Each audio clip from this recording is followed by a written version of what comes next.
ॐ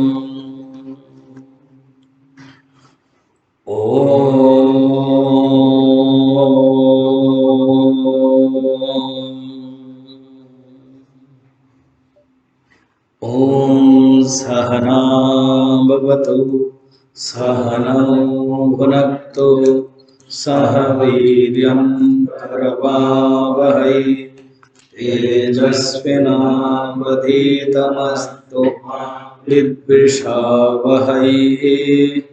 ॐ शान्ति शान्ति शान्ति।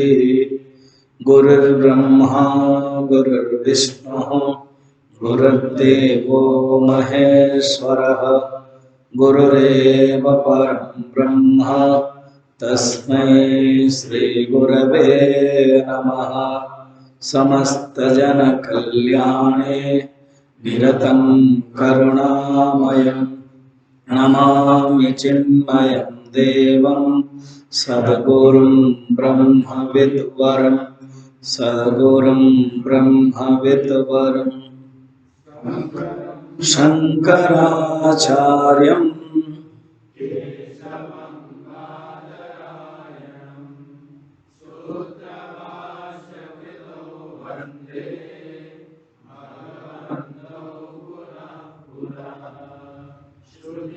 श्रुति पुराणानाम् आलयं करुणालयं नमामि भगवत्पादं शङ्करं लोकशङ्करं सर्ववेदान्तसिद्धान्त गोचरं तमगोचरं गोविन्दं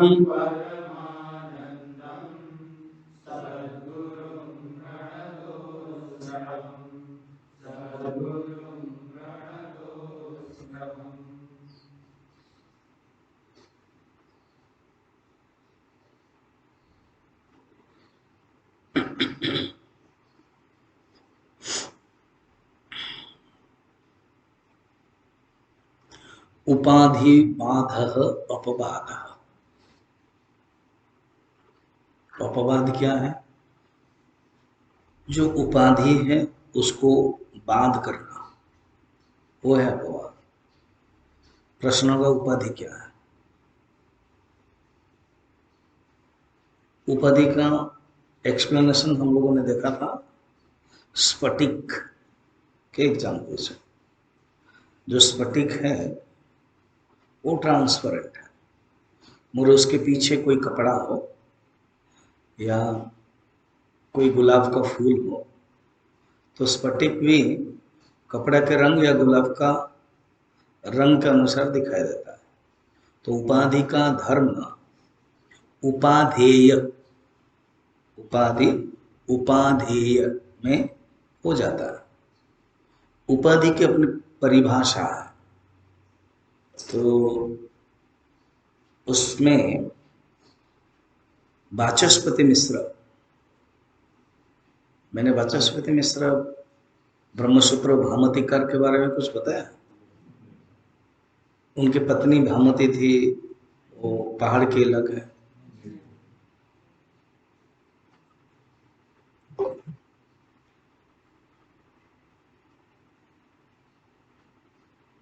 वाचस्पति मिश्र कश्मीर के थे। उस समय सोचो कश्मीर बहुत ठंड जगह है।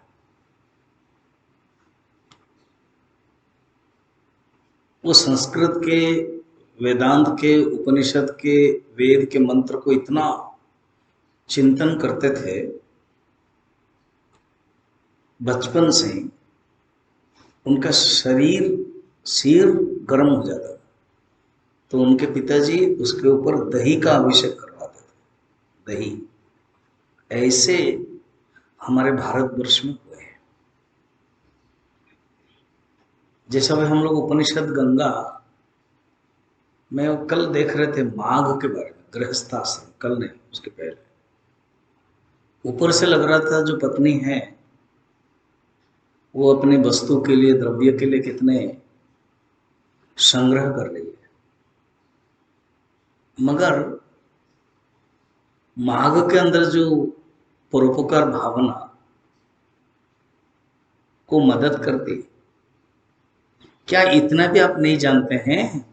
बेटी को एक हाथ का कंगना नहीं देते तो वो चमक गए कि वो इसको पता है मेरी पत्नी को मैंने एक हाथ का कंगना निकाला है।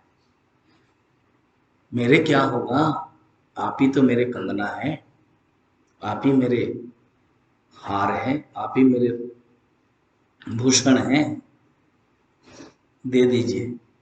सो सिद्धार्थ तक कभी सम्मेलन नहीं जाएगा। इतना सुंदर है ना।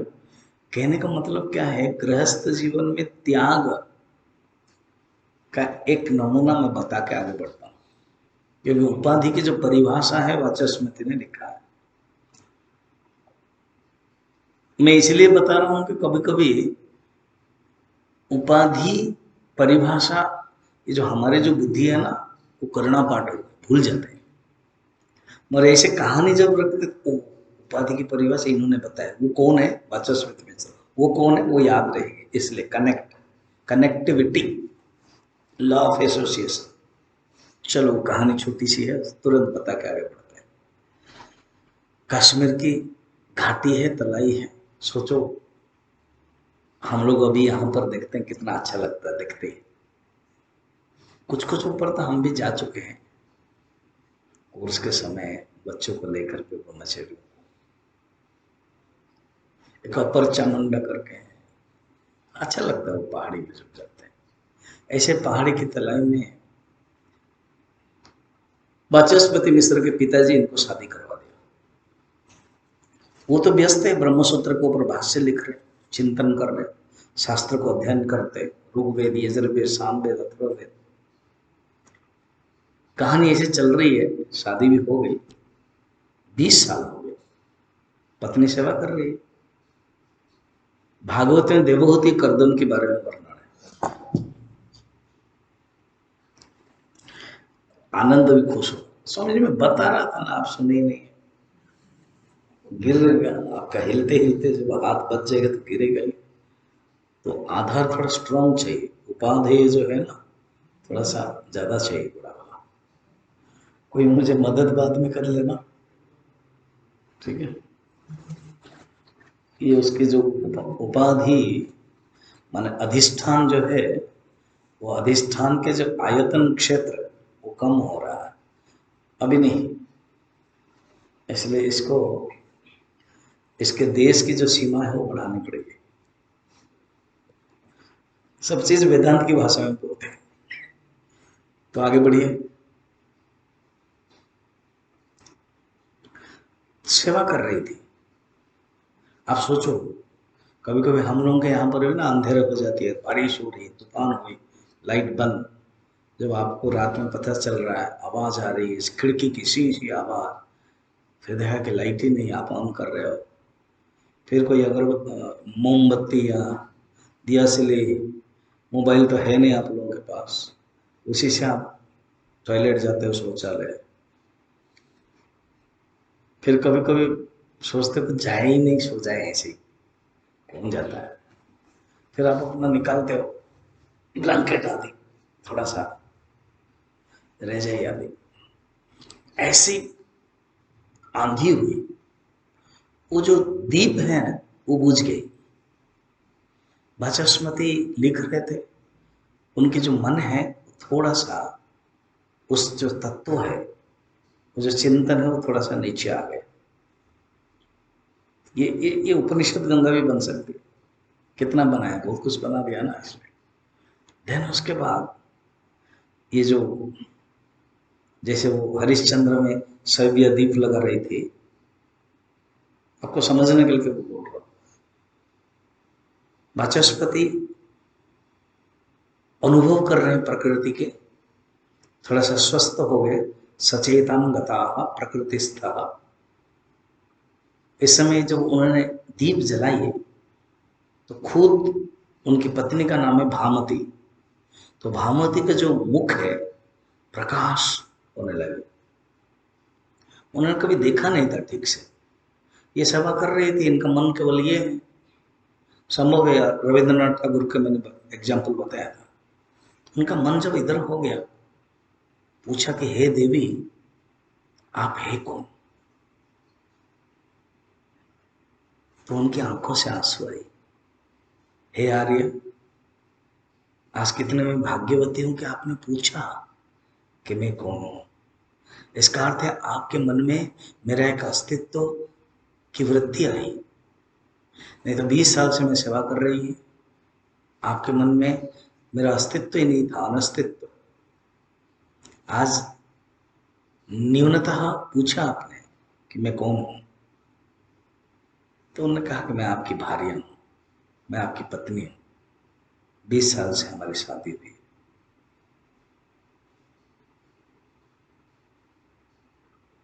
क्या गंवार जैसे बैठा? गंवार लोग ऐसे, किसान लोग ऐसे बैठते हैं। आपने धोती है ऊपर रहता और दिखाई भी देता है धोती, अंदर की चीजें। ऐसे थोड़े बैठते हैं, संस्कार युक्त होना चाहिए। बार बार बताना पड़ता है। इधर वाचस्पति सुसंस्कृत है और उसकी कथा सुन रहे, और हम लोग असंस्कृत है। फिर उन्होंने कहा, तो बोले आप मेरी पत्नी हो, 20 साल से आप सेवा कर रहे हो, मैं एक अमूल्य रत्न पृथ्वी के लिए बना रहा हूं, उसका नाम है ब्रह्मसूत्र के ऊपर भाष्य, उसका नाम है ब्रह्मसूत्र के ऊपर वार्तिक। वृत्ति बोलते वार्तिक, वार्तिककार। एक होता है भाष्य, एक होता है टीका, एक होता है वृत्ति, वार्तिक। शायद मुझे लोग न जाने या जाने, मगर ये वार्तिक का नाम आपका नाम से होगा। आपके जो त्याग में कभी भूल नहीं सकता। भामतिकार, तो मुझे आपके नाम से लोग पुकारेंगे। भामतिकार, भामति सूत्र, भामति टीका, भामति सूत्र तो नहीं, ब्रह्म सूत्र के ऊपर लिखा है, तो भामति टीका, भामति वार्तिक। ऐसे वाचस्पति मिश्र महान, बोल रहे थे ना, महान गुरु के महान शिष्य, याद है कि नहीं? तो जो महान हमारे महापुरुष है, उन्होंने उपाधि के बारे में क्या परिभाषा दी है, क्या देखना। उप सामीप्यवर्तिनी, उप माने सामीप्यवर्तिनी, पदार्थे, किसी पदार्थ के समीप में, उप आदधाति, उप आदि, उप आदि, आदि आदधाति, संक्रामति, अर्थात संक्रमण करता है, अर्थात अपने धर्म को दे देता है। क्रमण करना, अतिक्रमण करना, संक्रमण करना। उप सामीप्य, निकट वस्तु को अपना धर्म आभास रूप में दे देता है, संक्रमण कर देता है। उप आधि, आधीयते इजिकल टू उपाधि। बड़ा सुंदर है। पता नहीं आपको कितना सुंदर लग रहा है। अर्थात उप आधि, फिर दृष्टांत लगा दो स्फटिक का और कपड़े का। कपड़े के पास कौन है? स्फटिक है। तो कपड़े के गुण क्या हो गया? स्फटिक में आक्रांत हो गया, आक्रमण हो गया, संक्रमण हो गया, सुपर इम्पोजिशन हो गया, उसको कहते हैं उपाधि। उपाधेय कौन है? जिसके ऊपर हुआ। तो ब्रह्म के ऊपर माया का, मिथ्या का संक्रमण हुआ, उसके धर्म का संक्रमण हुआ, इसलिए इसको उपाधि कहते हैं। शरीर उपाधि है, मन उपाधि है, बुद्धि उपाधि है, इसका अपना अपना धर्म है। इसके जो धर्म है, बस माने आत्मा में, ब्रह्म में संक्रमण करने का जो प्रक्रिया बन गई है, उसको ही कहते हैं अध्यारोप। ठीक है। उपाधि उपहित चैतन्य, हम लोग करते हैं ना, पढ़ते हैं, व्यष्टि उपाधि उपहित चैतन्य, व्यष्टि उपाधि, व्यष्टि अविद्या उपाधि, व्यष्टि माया उपाधि अविद्या उपहित चैतन्य जीव, समष्टि उपाधि माया उपहित चैतन्य ईश्वर। पढ़ा कि नहीं? उपहित मने कंडीशन, उपहित मने परिच्छिन्न। तो उपाधि का गुण जब चैतन्य में उपहित हो गया है उसको कहते हैं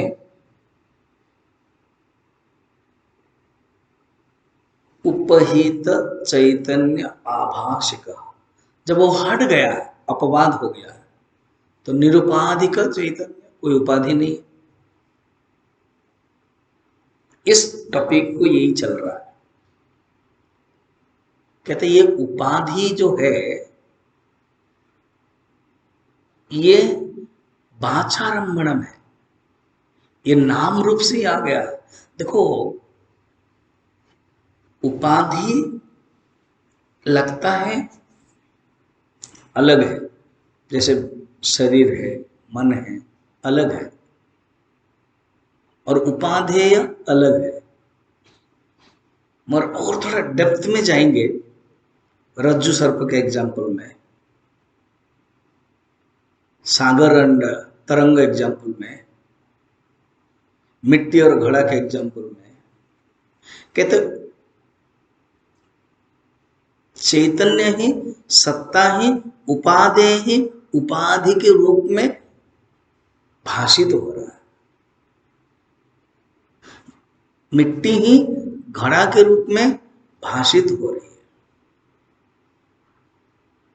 क्योंकि सत्ता प्लस नाम रूप इजिकल टू वस्तु। सत्ता को जब बांध देते हैं, उपाधि आकार कर देते हैं, परिच्छिन्न कर देते हैं, तो वस्तु बन जाती है। मिट्टी सत्ता है, मगर मिट्टी को जब हम एक रूप दे देते हैं वो घड़ा बन जाता है। क्या सचमुच मिट्टी के बिना घड़ा का कोई अपना अस्तित्व है? सोने के बिना अपना कोई अलंकार का अपना अस्तित्व है? पानी के बिना तरंग का अपना अस्तित्व है? नहीं। 2 to 9 देखो तो, केनापि मृद्भिन्नतया स्वरूपम्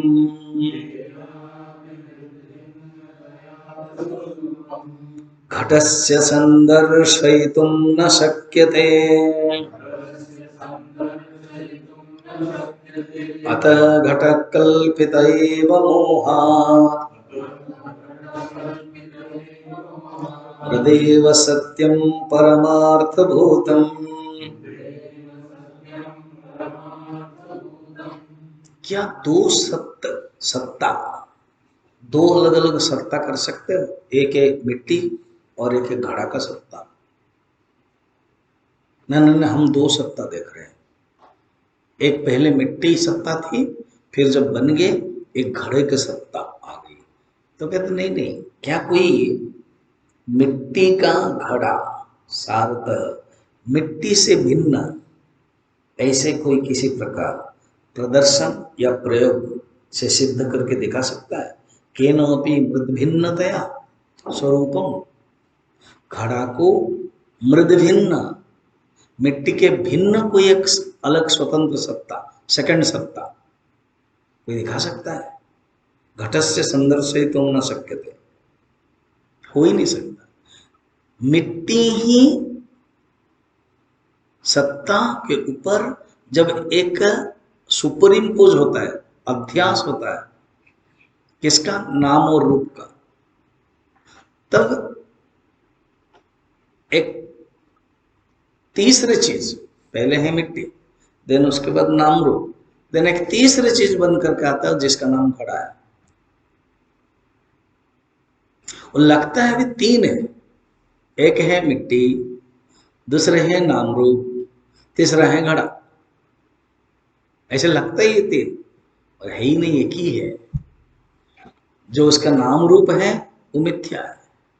अतः घट कल्पित एव मोहात्, ये जो घट शब्द तुमने बनाया, जो तुमने रिजल्ट के रूप में बना दिया घटक, इसका क्या अस्तित्व है, इसकी क्या सत्ता है? ये कल्पित है। अतः घटक कल्पित एव मोहात्, मोह के कारण, अज्ञान के कारण।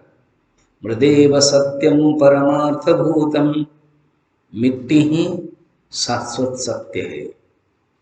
इसी प्रकार ये जो ब्रह्म है, वो जो सत्य है, उसके ऊपर कल्पित के कारण, माया के कल्पित के कारण ये जगत बन गया है।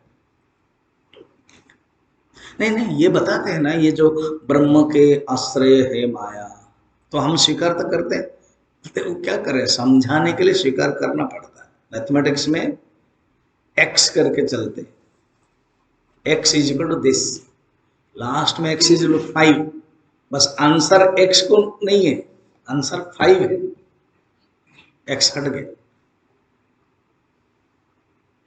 तो माया को लेकर के ये जगत कैसे बना, तो फिर आचार्य ने एक बोल कि ठीक है, ये जगत कैसे बना समझा नहीं है, हम एक ला रहे हैं माया, एक फैक्टर लिया जा रहा है, बाद में हट गया।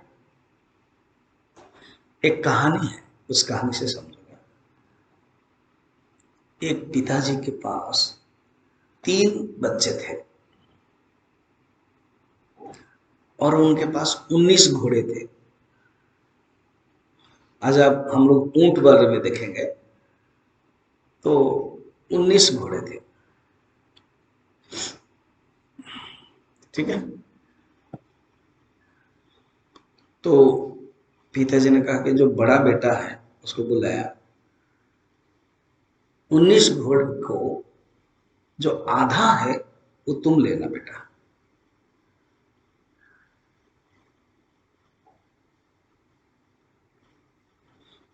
और जो 1/4 पंचमांश है, 1/4 है वो तुम लेना, और जो 1/5 है वो छोटा ले लेना। हिसाब कर लिया, गुजर गए। बड़ा चालाक था, मैथमेटिक्स पढ़ा था, अब बोल रहा हूं 19 को भी आधा करेंगे, कितना हो रहा है? 8 तो हो गया, अब 8.5 घोड़े को क्या आधा काटेंगे क्या? मुश्किल हो रहा है। उसका ही नहीं हो रहा है तो फिर 1/4, 1/5 कैसे होगा? तो बहुत मुश्किल होगा। एक साधु आए, उनके पास एक घोड़ा था, तो देखा कि बहुत बड़ा घर है और बाहर है, कुछ बातें कर रहे हैं, सोचा कि आज इनके घर में रह जाता हूँ। साधु पिताजी वो भक्त थे, रक्त दिया और कहा कि हमारी एक समस्या है, हम तीनों पिताजी को मानते हैं। पिताजी ने कहा आधा बड़े को मुझे देने के लिए, मगर 19 घोड़े हैं वो आधा हो नहीं रहा। आधा हो जाता कितना, 9 तो हो जाता है, 19 में 9 हो जाता है, तुम 8 बता रहे थे, 9 हो जाता है, फिर उसको आधा कैसे करेंगे? घोड़े को तो आधा नहीं कर सकते। जब इसका नहीं हो रहा तो बाकी दूसरे का 5वां 1/4 कैसे होगा? चिंता मत करो, चिंता बिल्कुल मत करो, मैं करा देता हूँ। तुम्हारे पास 19 है ना, मेरे पास एक घोड़ा है, कितना हुआ?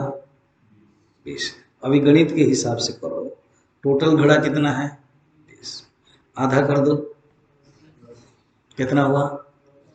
बड़े को दे दो 10, अभी कितना बचा? 10। तो उन्होंने ओरिजिनल शब्द क्या कहा था देखो, इसको कितना देना है, मिडिल वाला को, मझला वाला को तुमको कितना मिलेगा? हाँ, 1/4, चतुर्थांश नहीं समझ रहे हो, 1/4। तो 20 का अभी टोटल घोड़ा कितने पास है हमारा का? 20 है, तुम्हारा 19, मेरा 1, 20। तो 20 डिवाइड बाई 4 इक्वल कितना है? 5। दे दो इसको। फिर पिताजी ने छोटे के लिए क्या कहा था? पंचमांश, पंचमांश। तो 20/5 इक्वल टू कितना हो रहा है? क्या बता रहे था? हाँ, मैं पहले क्या बता रहा था, इतना लेने में बहुत होशियार है आप। उनको तो 5 दिया, आप भी कैसे 5 ले लेंगे? तो छोटा बच्चा है 4 लेगा, हो गया। फिर क्या कि मैं जा रहा हूं, मेरा अपना घोड़ा ले रहा हूं, क्योंकि 10, 5 और 4। मैंने कहा ये हमें लोग क्यों कर नहीं पाए? पिताजी का महावाक्य को हम लोगों ने शोधन क्यों नहीं कर पाए? इन्होंने कर दिया। इन्होंने क्या किया? अपना जो एक्स है वो जोड़ दिया, अपने जो माया है उसको जोड़ दिया। उसके बाद हिसाब करने के बाद वो निकल गया। समझ में आया? इंटरेस्टिंग ना? ऐसे ही है संत ऋषि कहते ये जो जगत है ये तुझे दिखाई दे रहा है, पर है ब्रह्म। ये जगत का कारण कौन है? माया। बस माया का एक नाम दे देते हैं, समझा देते हैं। भूत प्रकृति मोक्ष ये विदु ये तम परम गति। प्रकृति से परे हो जाओ, फिर वो जो तत्व है वो ब्रह्म है। सदैव सत्यम परमार्थ भूतम। फिर आगे बताते हैं क्या देखना। सद्ब्रह्म कार्यम सकलम सदैवम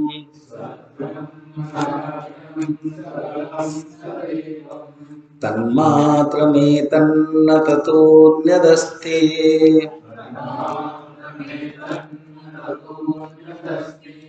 अस्ति तु यो वक्ति न तस्य मोहः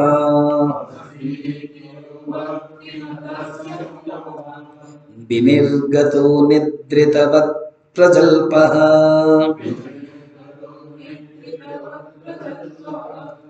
संपूर्ण विश्व ब्रह्म का ही कार्य है और कुछ नहीं। तरंग देख रहे हो, लहर देख रहे हो, पानी का ही कार्य है, पानी का ही विवर्त है। ये वेदांत का एप्रोप्रिएट शब्द है, विवर्त, परिणाम नहीं। ये जो जगत है वो ब्रह्म का ही विवर्त है। सद्ब्रह्म कार्य, इसको सत्कार्यवादी बोलते हैं। असत्कार्यवादी सत्कार्यवादी। सद्ब्रह्म ही विवर्त के रूप में आ गया है। सद्ब्रह्म कार्यम सकलम सदैव। जितने भी घड़ा कुल्लड़ सुराही देख रहे हो वो सब मिट्टी ही है। मिट्टी ही कारण है, मिट्टी ही कार्य रूप में आया है। तन्मात्रम एतत् न ततः अन्यदस्ति।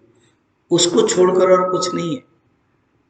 वो मैंने गुरुदेव का बताया था ना, वो लॉजिक ऑफ स्पिरिचुअलिटी में 3 पॉइंट था, याद है? नंबर 1 था लॉजिक ऑफ स्पिरिचुअल में 3 पॉइंट था। नंबर 1 क्या था?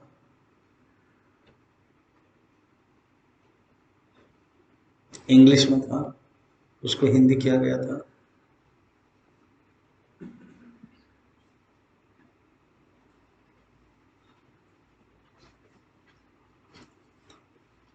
Every effect as a cause.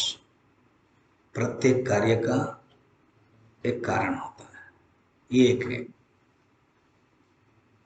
प्रत्येक कार्य का एक कारण होता है।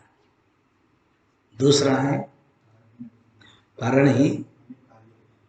कारण ही अनेक रूप लेकर के कार्य बनता है। Cause only in different shapes become effects. कारण ही अनेक कार्य बनता है और कार्य बन जाता है, अनेक रूप ले लेता है, कारण बन जाता है। तीसरा क्या है? कार्य से कारण को हटाने पर रहेगा आलूदम। आलूदम मालूम है क्या? क्या? अच्छा, उसमें खाते हो? मिलेगा तो क्यों नहीं खाएंगे? आलू का अर्थ है गोल। ये थोड़ा शब्द का मैंने हास्यास्पद बनाया। कुछ नहीं रहता। If you remove cause from the effect, nothing remains. कार्य से कारण को अगर हटाओगे कुछ नहीं रहे। क्यों? क्योंकि कार्य कारण को छोड़कर पर कुछ नहीं है। देखो यहां पढ़ो, सद्ब्रह्म कार्यम सकलम सदैव तन्मात्र एतत् न ततः अन्यदस्ति, ये शब्द है। अर्थात इससे हटकर और कुछ है ही नहीं है। कार्य में सिर्फ कारण ही है।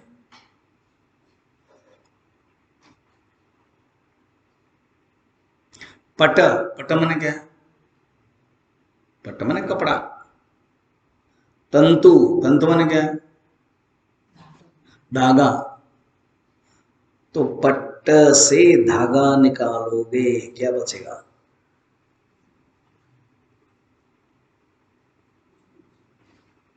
कुछ नहीं बचेगा। घड़ा से मिट्टी निकाल दोगे, सुनार के दुकान जाओगे और कहा कि ये जो मेरे जो हार है ना, हाँ, ये मैं इसको चेंज करना चाहता हूँ। क्या करना चाहते? ना मुद्रिका बनाना चाहता हूँ। कल का मुद्रिका देख रहे थे ना, कर्णकोटि, बड़ा इंटरेस्टिंग है। ये क्या उसने प्राप्त किया? कोटि करना, सब त्याग कर दिया अपनी संपत्ति। वो क्या है वो जो बुढ़िया, उस मुद्रिका प्रति मोह नहीं है? वो जरूर मैं उसको प्राप्त करके ही रहूंगा। है चोर, और उसके मन में एक आया, क्या है वो मैं जानना चाहता हूं, इसी के लिए तो हम सिद्ध बढ़िया आए, जरूर ज्ञान प्राप्त करूंगा, इस तत्व को मैं जानूंगा। और जो उपनिषद में गुरु शिष्य संबंध में ज्ञान प्राप्त किया गया है, उसी को मैं प्राप्त करूंगा। उस देखो वो नची, क्या वो लड़का का नाम? सत्यकाम। ये तो सत्यवादी है, बोलता पकड़ा जाता हूं तो सच बोल देता, नाम है सत्यवादी। वो सत्यकाम को देखो, उसके अंदर क्या लगन है। आकाश में तारे हैं, समुद्र में लहरें हैं। लहरें कहां से आया? समुद्र से आया। मेरे अंदर अग्नि है, अग्नि कहां से आया? वो आदमी बोलते बड़ा मुश्किल है तुम, वो जो उसका क्या होना, चाचा है। ये सब लोग सोच नहीं पा सकता। वेदांत जो है वो सबके पास की बात नहीं है। सब कुछ ब्रह्म है, दिखाई नहीं देता है कुछ, जगत दिखाई देता है, जो दिखाई देता है वो तुम नहीं हो, और जो हो वो दिखाई नहीं देता है। पता नहीं यही वाक्य ही एक पिक्चर बना हुआ है, रिमेंबर। हमने देखा वो जो छोटा लड़का है, हाँ हाँ, अच्छा गौरव, हाँ? तारे जमीन पर, उसमें वही, उसको दिखाई नहीं देता जो है, वो एक रोग है। ये मत समझना कि ब्रह्म ज्ञान प्राप्त करने के बाद एक रोग उत्पन्न होगा। दूसरे लोग समझेंगे रोगी बन गया, रोगी है। 2.5 साल के बाद, ये 2.5 मेरे आदत है ना, इसलिए 2.5 निकल रहा है। 2 साल के बाद ये रोगी बन गया। नहीं, ब्रह्म ही ब्रह्म है, ब्रह्म को छोड़कर के कुछ नहीं है। तस्मान् नेतन्न ततो नास्ति अस्तीति यह वक्ति न तस्य मोहः। यदि कोई कहता है ऐसा हो सकता है, वो भी मोह है। अगर कोई कह सकता है उसके बिना भी कोई रह सकता है, मिट्टी के बिना भी घड़ा हो सकता है, सोना के बिना भी अलंकार हो सकता है, पानी के बिना भी तरंग हो सकता है, ब्रह्म के बिना भी ये जगत दिखाई माने हो सकता है। ये मोह ही है, अज्ञानी है। अस्तीति यो वक्ति न तस्य मोह विनिर्गत निद्रितवत् प्रजल्पः। जैसे कोई निद्रा में बड़बड़ाता है, निद्रा में जैसे बड़बड़ाता है वैसे ही है। ये एक प्रजल्प है, एक मोह है। सत्य क्या है? कहते हैं सब कुछ ब्रह्म है, ब्रह्म एवेदम विश्व। ये आचार्य ने सोचा कि मैं तो युक्ति बहुत देता हूं, एग्जाम्पल देकर। युक्ति के सहारा कौन है? दृष्टांत। दृष्टांत युक्ति प्रतिपादन, सिद्धांत प्रतिपादन करने के लिए सहारा ही दृष्टांत है। तो कहते चलो एक श्रुति दे देते। श्रुति माने वेद के, उपनिषद के मंत्र देते। तो मुंडक उपनिषद के जो मंत्र है उसको आधार पर बता रहे हैं 2-3 में। ब्रह्मे वेदम विश्वमित्येव वाणी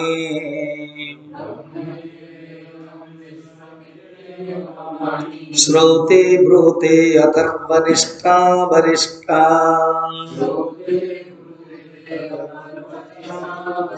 तस्मादेतं ब्रह्म मात्रं हि विश्वम्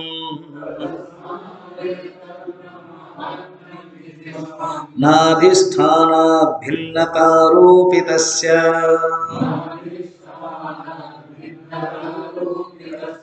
ब्रह्म ही वेदम विश्व। क्या शब्द है, पावरफुल शब्द है।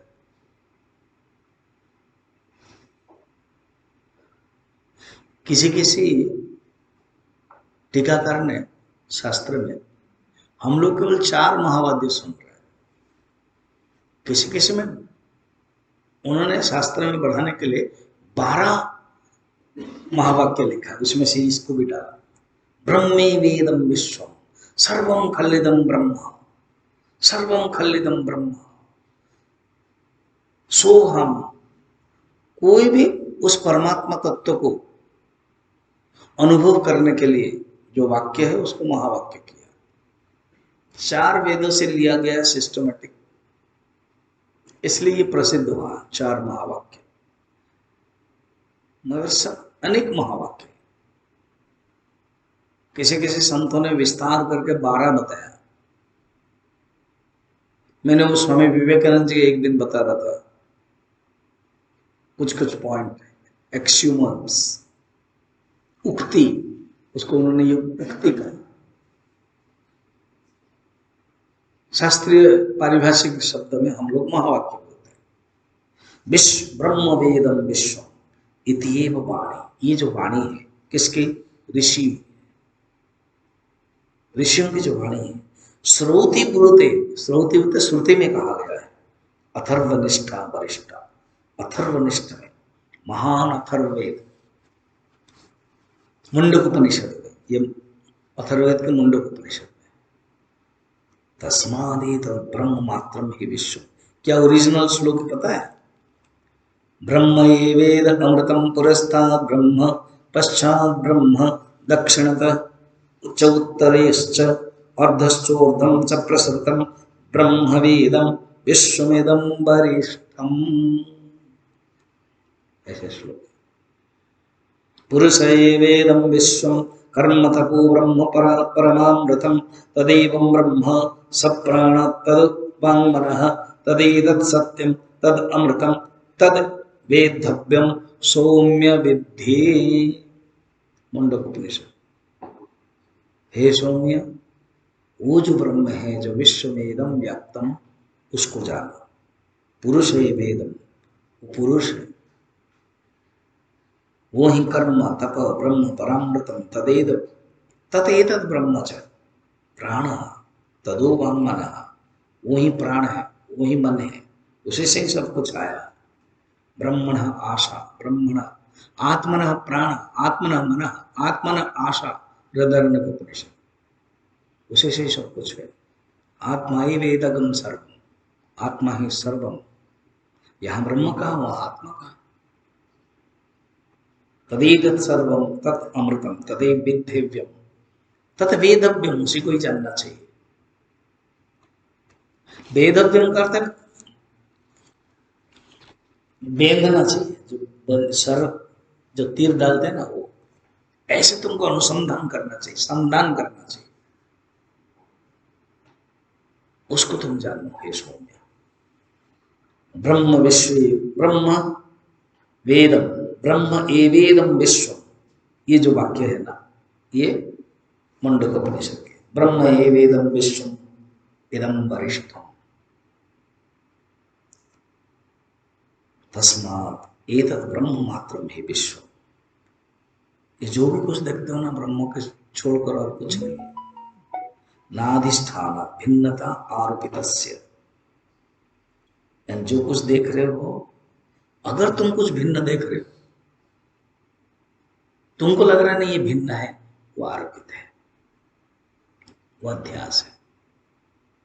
नहीं नहीं नहीं, हम दो चीज देखते हैं, एक है पानी और एक है तरंग, एक है मिट्टी और एक है घड़ा, सोना अलंकार। तो जरूर एक आरोपित है, एक ही सत्ता, इसको तुम जानो। अब कहते हैं सुनिए, सत्यम यदि सा जगदेददात्मनो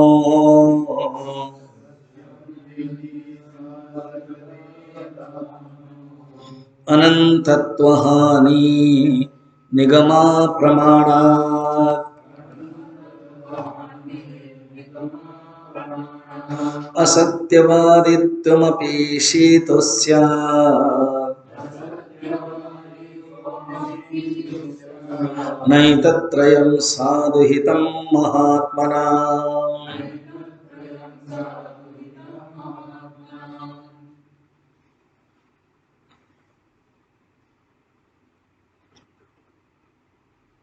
अद्वैतवाद है, द्वैतवाद है, विशिष्ट द्वैतवाद है, त्रैतवाद है। जो अद्वैतवाद है वही ब्रह्म सत्य है, बाकी सब अध्यास मानते हैं। जो त्रैतवाद है, त्रैत माने जीव जगत ईश्वर, ये तीनों सत्य है। स्वामी दयानंद जी है ना, वो त्रैतवाद को प्रसिद्ध किया।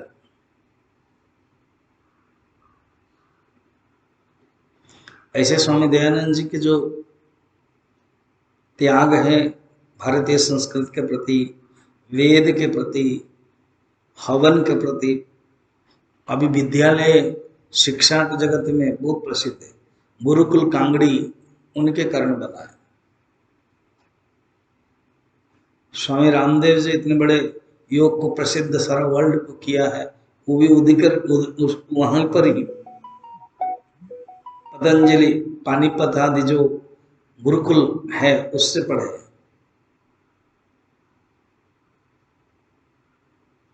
सिद्धांत के दर्शन की दृष्टि से सत्य प्रकाश उनके एक बहुत बड़ा ग्रंथ है, उसमें वेदांत को भी खंडन किया। मगर वेद के जो महान ऊंचाई पर रखा वो प्रशंसनीय है।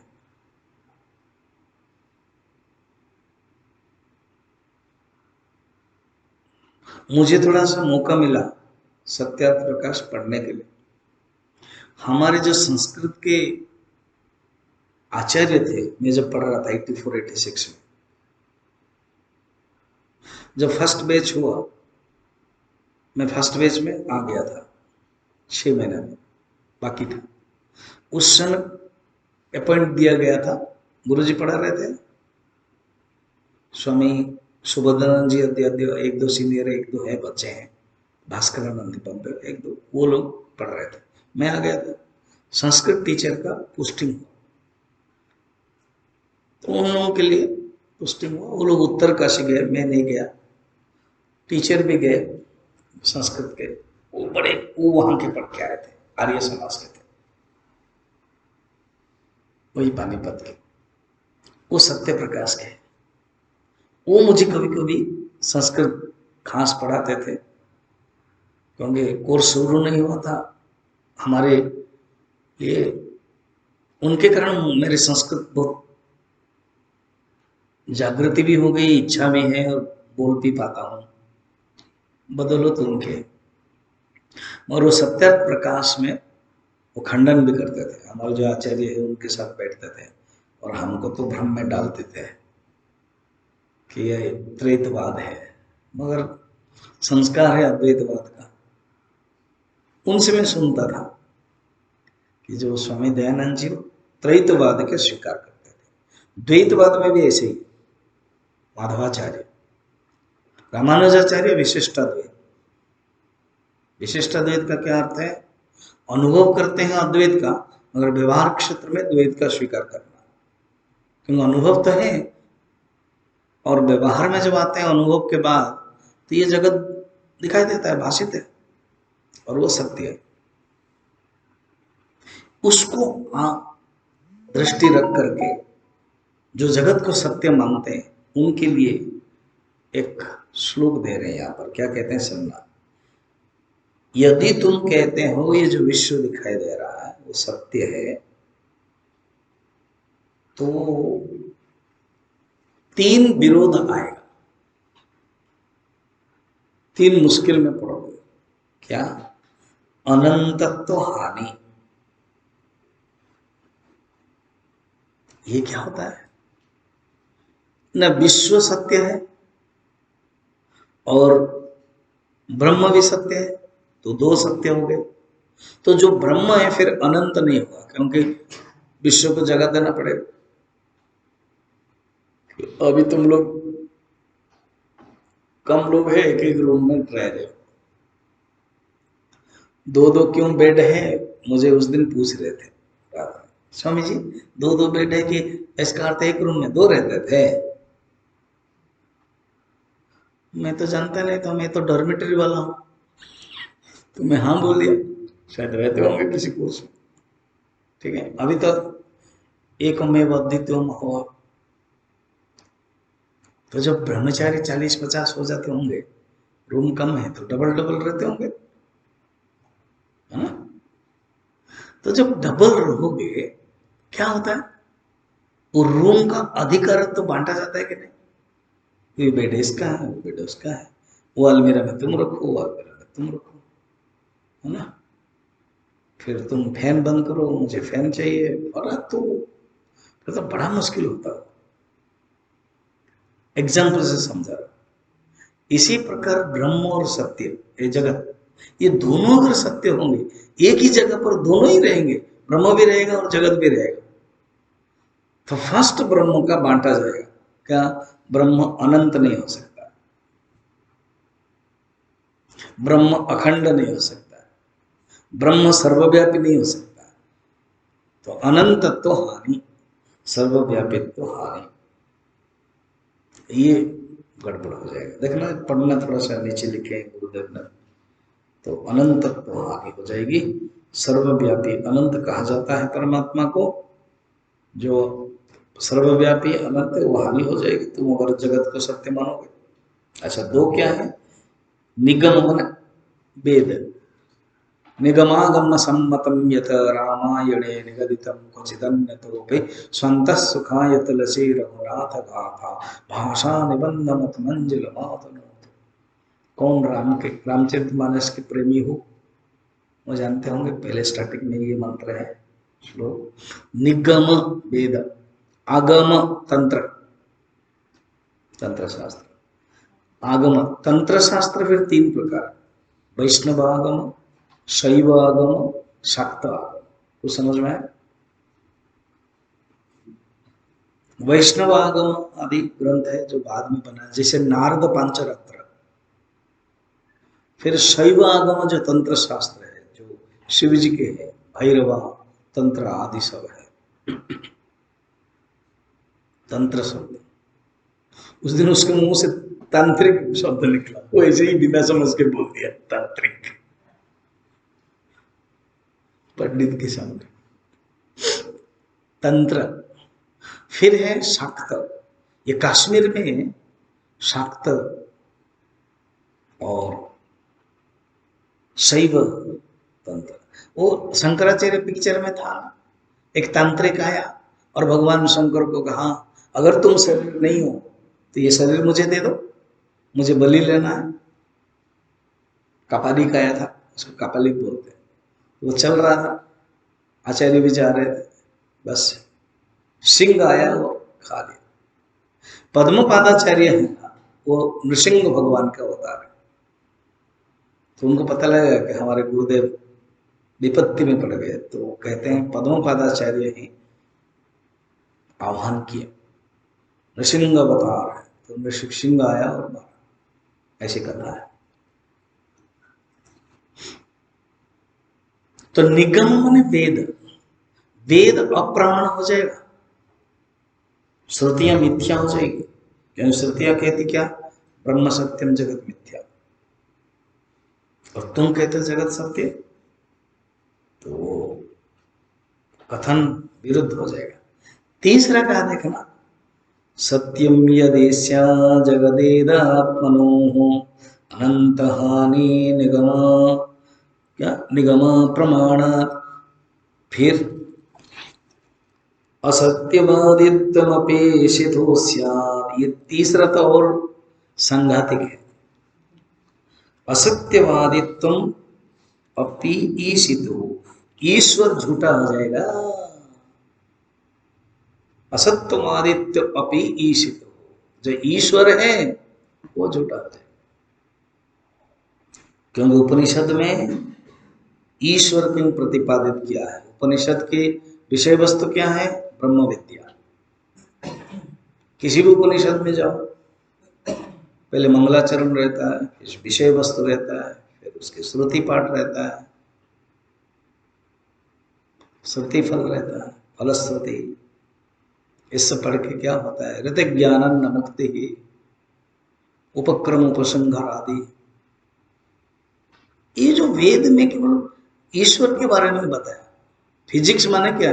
Matter of, subject of matter. Chemistry माने क्या? Subject of organic inorganic. Botany माने उद्भिद विज्ञान। इसी प्रकार उपनिषद माने ब्रह्म विद्या। वो जो उपनिषद में सिर्फ ब्रह्म विद्या है वो तो झूठा हो जाएगा, उपनिषद कथे को झूठे माना जाएगा, ईश्वर भी झूठा हो जाएगा। और भगवान ने, कृष्ण ने भी बताया। अभी देखो ऐसे करते करते ना श्रीमद् भगवद गीता में आ रहे हैं। आचार्य शंकर के मन में दृष्टि में सिर्फ दो है, एक है उपनिषद और एक है गीता। इसलिए धीरे से धीरे विचार करते करते श्रीमद् भगवद गीता को उदाहरण देते हैं नेक्स्ट श्लोक में। भगवान कृष्ण ने भी कहा नवम अध्याय में, परमात्मा कहाँ व्याप्त है उसके बारे में बताया। ईश्वर वस्तु तत्वज्ञः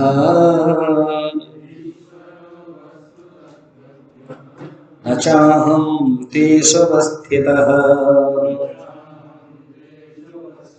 न च मत्स्थानि भूतानि इत्यमेवमेव व्यचिक्लृपत्।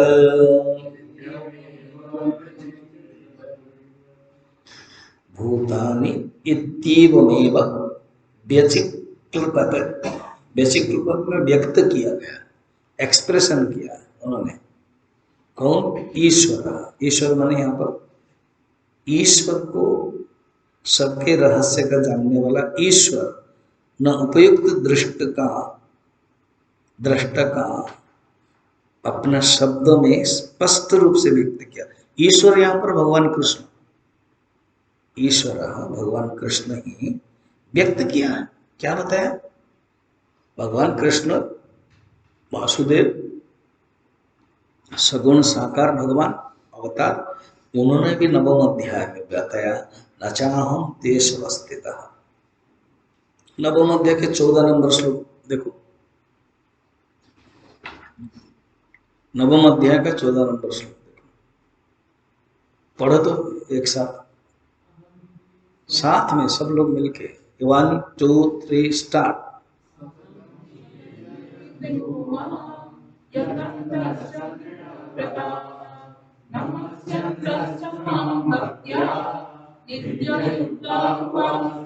नहीं नहीं, नवम अध्याय,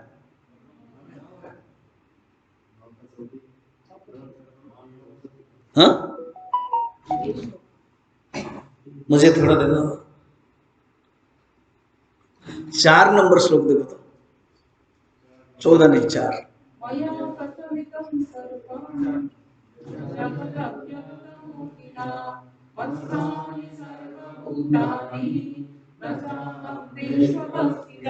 सर यही है चार।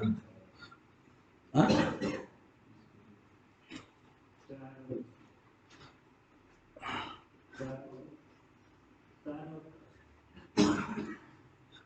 प्रिंटिंग में 14 लिखा है, गलत है। नहीं, हाँ वो गलत है, उसको 4 कर दो। मैंने भी 14 करके पढ़ा, यही गलत है, 4 हो जाएगा। ठीक है, 5 पढ़ लो साथ में। न च मत्स्थानि भूतानि पश्य मे योगमैश्वरम् भूतभृन्न च भूतस्थः ममात्मा भूतभावनः। मत्स्थानि सर्वभूतानि मया ततमिदं सर्वम्। भगवान ने भी यही कहा, मेरे द्वारा ही सब व्याप्त है। मया ततमिदं सर्वम् अव्यक्त मूर्ति ना, मैं कौन हूँ?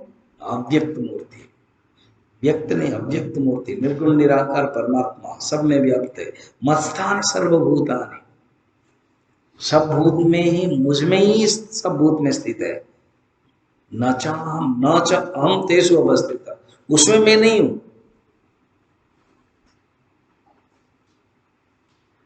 सर्प जो दिखाई देता है ना अर्जुन, वो खंबे में है, मगर सर्प में खंबे नहीं है। अध्यस्त में, अध्यास में अधिष्ठान नहीं है। अधिष्ठान के ऊपर अध्यास होता है,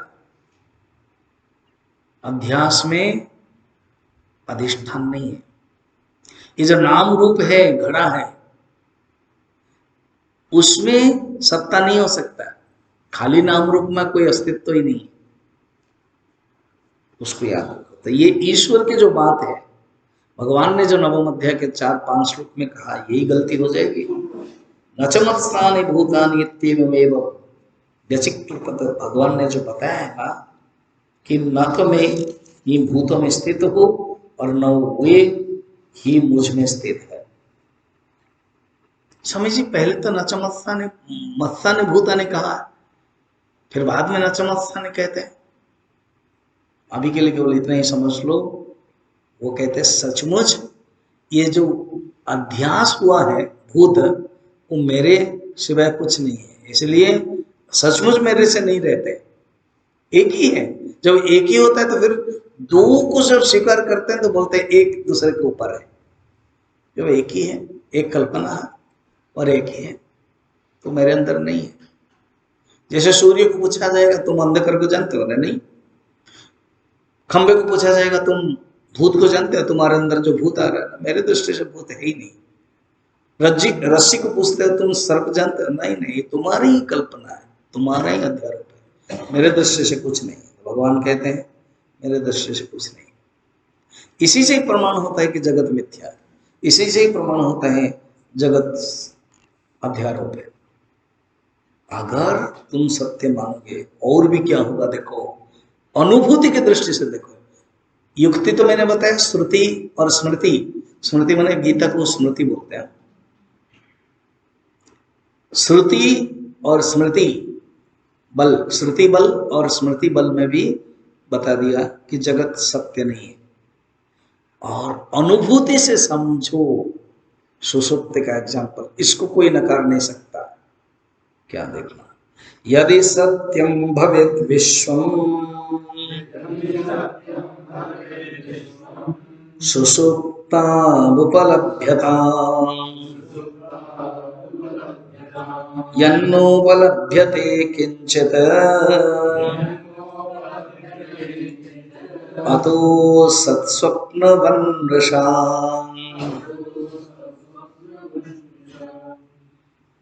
अगर विश्व सत्य होता तो सुषुप्ति में भी वो गोचर होता, दिखाई देता, क्योंकि सुषुप्ति में आत्मा है।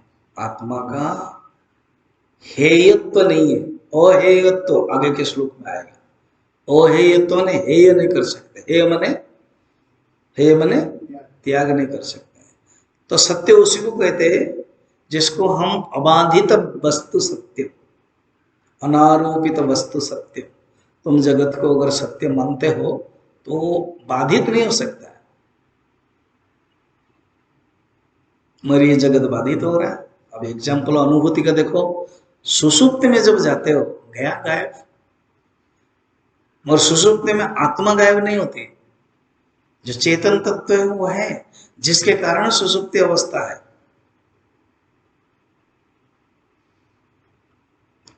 तो इसको देखो, कंपेयर करो ना, तुम उसको जगत को जो सत्य बोल देते हो तो कंपेयर करो। आत्मा परमानेंट है, अभिव्यक्ति करने के लिए मौका नहीं है, इसलिए अलग बात मगर है, अनुस्मृति है, स्मरण है, स्मृति रूप है। अगर सत्य होता तो सिंपल है, जगत वस्तु वहां रहता, वस्तु नहीं है, क्योंकि बिल्कुल गोचर नहीं होता। और होता क्या है, स्वप्न भांति असत्य मिथ्या होना चाहिए, इसलिए ये जगत असत्य और मिथ्या, ये जानो। फिर आगे कहते सुनो, इसलिए जगत परमात्मा से अलग है और अध्यास है, मिथ्या है। अथ पृथक नास्ति जगत परात्मनः,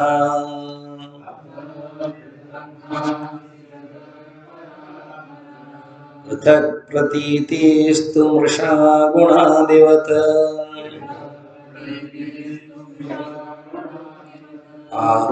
आरोपितस्यास्ति किमर्थवत्ता,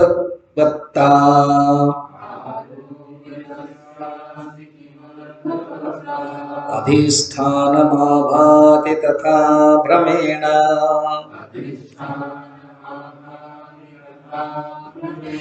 इसलिए जगत परमात्मा से अलग कोई अपने आप में स्वतंत्र अस्तित्व नहीं है। अतः पृथक नास्ति जगत परमात्मनः, परमात्मनः पृथक नास्ति।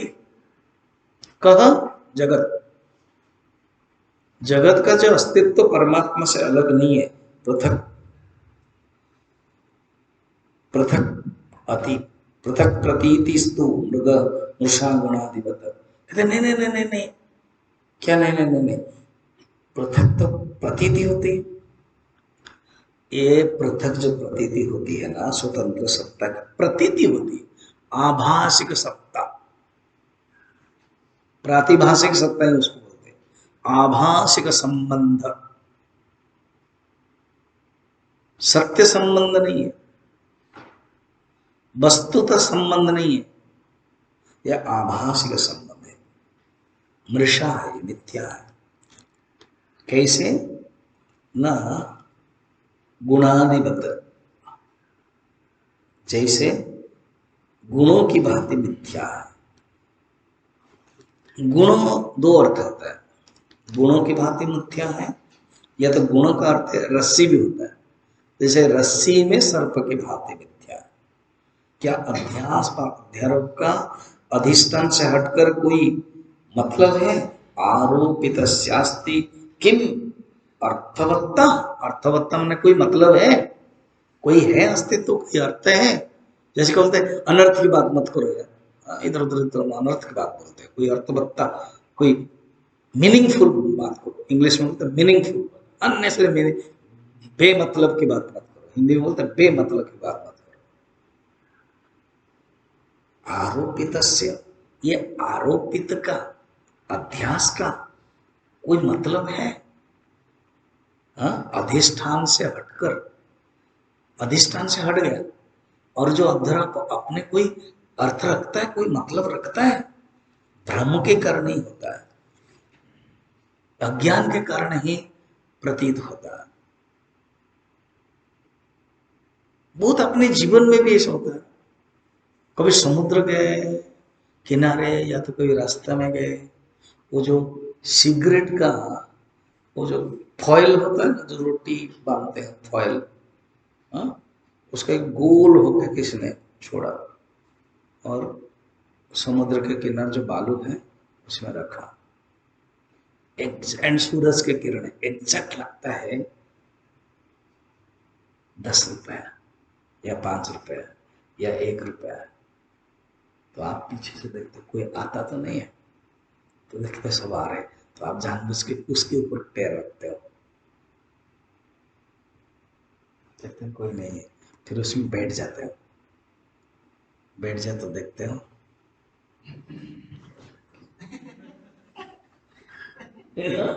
आपने सोचा था सही है। सीपी में चांदी, समुद्र में वो जो सीपी में चांदी दिखाई देती लगता है, ऐसा होता है। बहुत व्यवहार में भी होता है, तुम कभी कभी अनुभव करना। हमने खाम एक वस्तु के ऊपर, अधिष्ठान के ऊपर अध्यारोप कर दिया, मान लिया कि वो है, तो ये केवल प्रतीति मात्र है। भ्रान्तस्य यद्यद्भ्रमत प्रतीतम् ब्रह्मैव तत् रजतं हि सुक्तिः इदं तया ब्रह्म सदैव रूप्यते त्वारोपितं ब्रह्मणि नाममात्रम्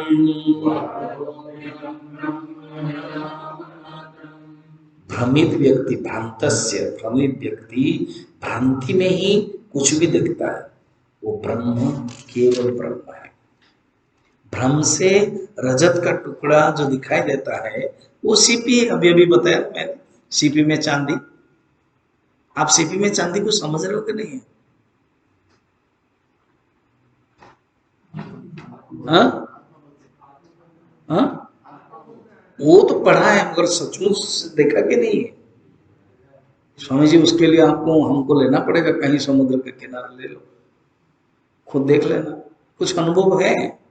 आत्मबोध में पढ़ लिया तो बड़ी बात है, अच्छी बात है, और अनुभव की बात बोल रहा हूँ, कभी देखा है। अच्छा, कभी ना कभी भ्रांति तो होती होगी किसी पॉइंट पर।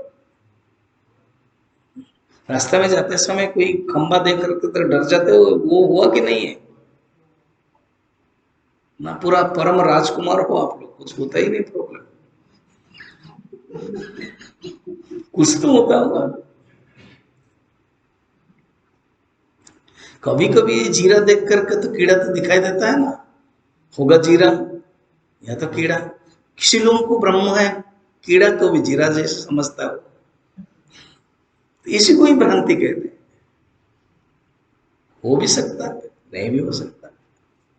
मेरा पॉइंट एग्जाम्पल है, वस्तु को जब नहीं जानते वो भ्रांति, कोई दूसरा एक कल्पना करता है, और कल्पना याद रखना संस्कार के अनुसार होता है।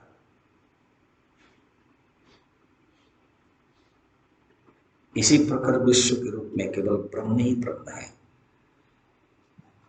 कुछ भी ब्रह्म पर आरोपित जो है ना, वो सब नाम मात्र ही है, वो सब रूप मात्र ही है,